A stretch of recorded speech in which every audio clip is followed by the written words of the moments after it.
Hey, this is a quick breakdown and some tips on how to export multi-XR files over to Davinci Resolve to composite.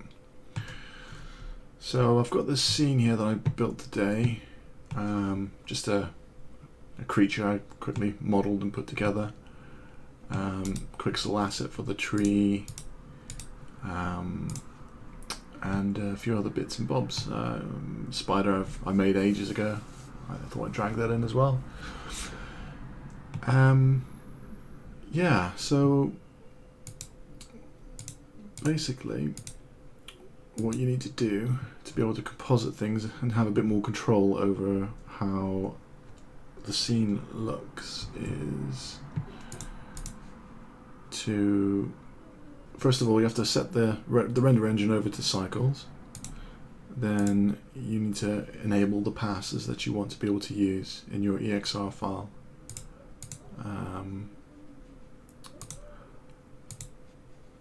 And you need to make sure that you have OpenEXR multi-layer enabled, like that. So I've used mist. I haven't bothered with these ones.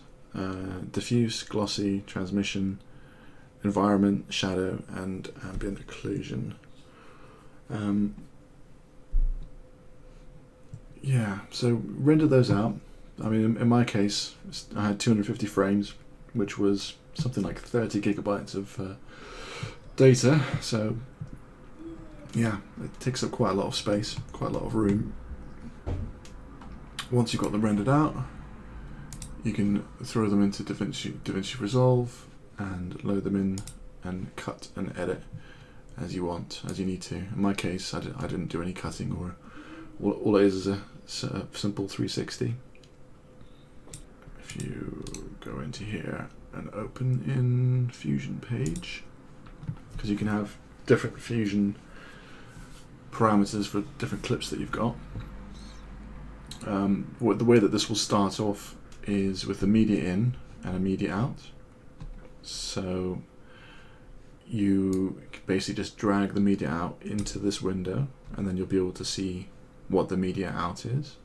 If you drag the nodes in, sometimes you can preview, depending on the type of node that it is. So in my case, I've got the main combined passes. Well, here's your list of all the different options that you've got access to. This one is a diffuse layer, which I'm just adjusting the brightness on, and then I'm merging it into the next layer.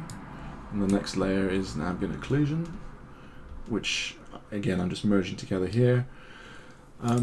This node here, the OCIO color space, is quite an important one. It's part of one of the steps that you have to take when you're rendering out in Filmic from or Filmic Log from Blender. So yeah, basically, just if you just use these settings, you can choose other ones as well. They produce a different look to the renders that you've created, and the way that you set it up is you select your config.ocio file, which is located inside your data files color management folder in your Blender installation.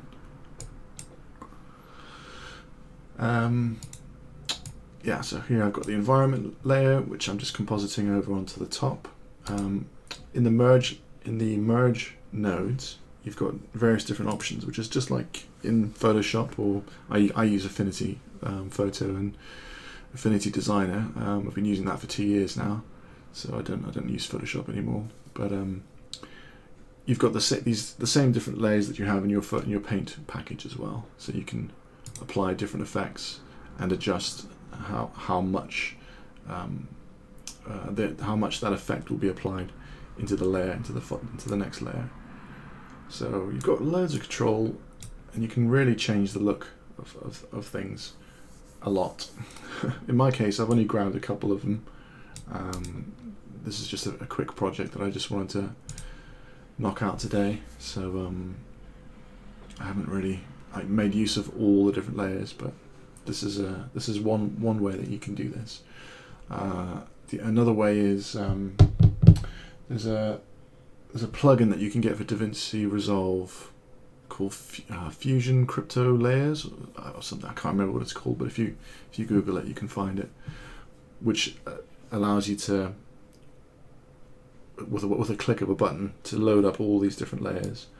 So there is other faster ways to do this as well. Yeah, in my case, I didn't really make much adjustments to the color space.